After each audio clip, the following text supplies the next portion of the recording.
In the 48 years since I was first ambushed by Jesus in a little chapel in the Allegheny Mountains of western Pennsylvania, and in literally the thousands of hours of prayer, meditation, silence, and solitude over those years, I am now utterly convinced that on Judgment Day, the Lord Jesus is going to ask each of us one question, and only one question.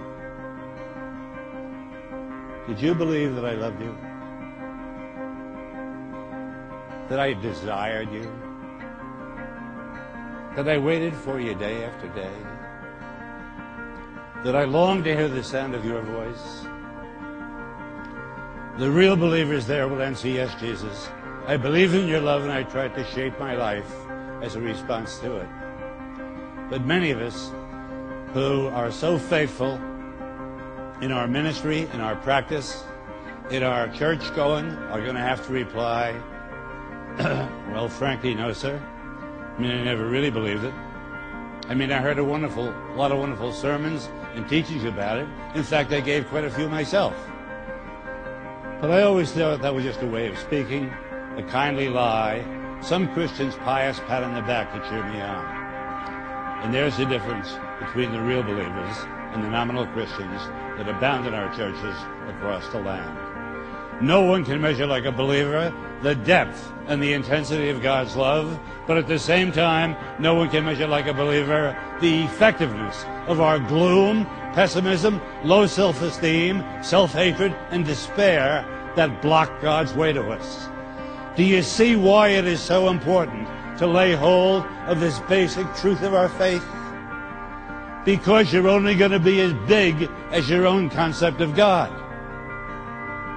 Remember the famous line of the French philosopher Blaise Pascal?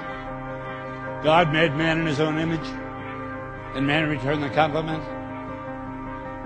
We often make God in our own image, and he wants us to be as fussy, rude, narrow-minded, legalistic, judgmental, unforgiving, unloving as we are. In the past couple of 3 years, I have preached the gospel to the financial community in Wall Street, New York City, the airmen and women of the Air Force Academy in Colorado Springs, 1,000 physicians in Nairobi. I've been in churches in Bangor, Maine, Miami, Chicago, St. Louis, Seattle, San Diego, and honest, the God of so many Christians I meet is a God who is too small for me, because he is not the God of the Word. He is not the God revealed by and in Jesus Christ, who this moment comes right to your seat and says, I have a word for you. I know your whole life story. I know every skeleton in your closet. I know every moment of sin, shame, dishonesty, and degraded love that has darkened your past. Right now, I know your shallow faith, your feeble prayer life, your inconsistent discipleship. And my word is this: I dare you to trust that I love you just as you are and not as you should be, because you're never going to be as you should be.